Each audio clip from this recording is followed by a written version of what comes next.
Hi, and welcome to the REMAX Hallmark December 2015 Toronto Real Estate Market Report.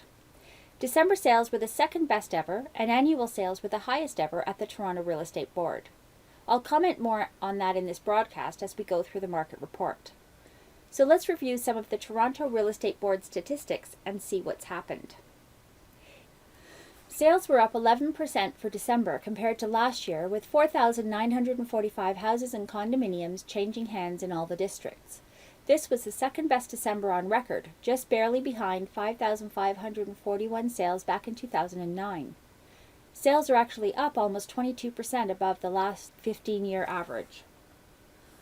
Condo, townhouse, and high-rise suites took a highest ever 38% share of the market, with 1,878 units being sold. This was the highest percentage of the overall market that I've ever seen and indicates relative condo affordability has now a greater influence on the buying market. The December average sale price for all GTA homes came in at $609,110, up 9.4% from 2014. The active listing inventory is one of the strongest indicators of how smooth or outrageous the market has been.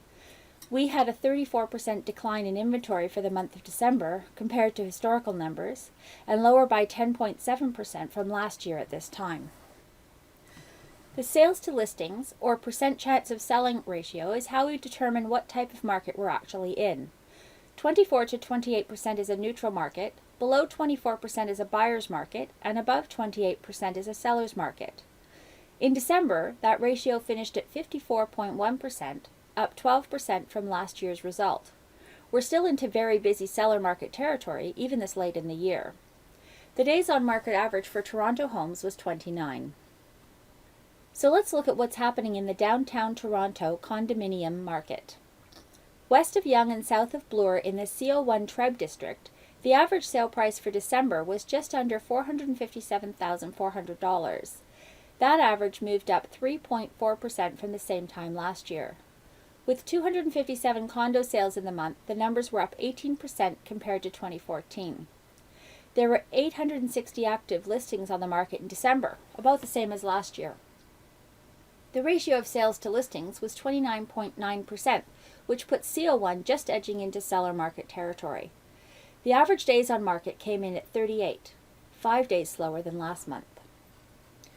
Now, east of Yonge and south of Bloor in the CO8 Treb district, the average sale price for December was just under $444,700.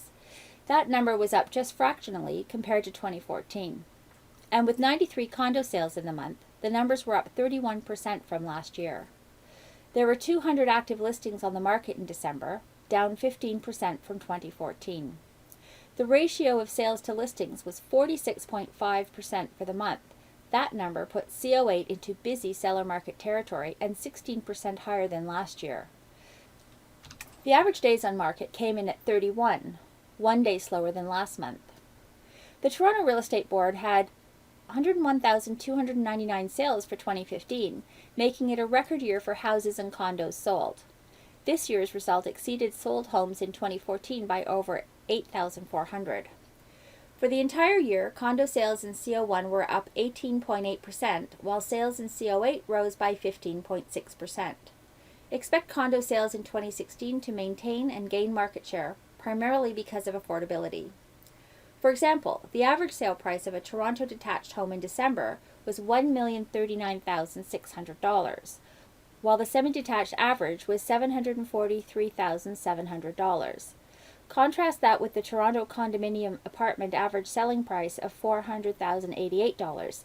That's a big affordability gap, but an opportunity for the condo market to gain momentum. This month, we're looking at the Toronto Real Estate Board statistics for annual average sale prices. Since the bottom of the market at the end of the 1990s recession was reached in 1997, the average sale price for all homes in the GTA has risen an average of 6.3% annually. Over the last 10 years, that average price has increased by 85%, and just counting the period between 2011 and 2015, we've seen an annual average price increase of 7.6%. So what's the best way to make your first baby step into the Toronto or GTA real estate market? Make a call or send an email to your favorite REMAX Hallmark professional and set up a conversation over a coffee to discuss what your buying or selling options going forward might be. Remember to check back here in early February for our January 2016 Toronto Real Estate Market Report.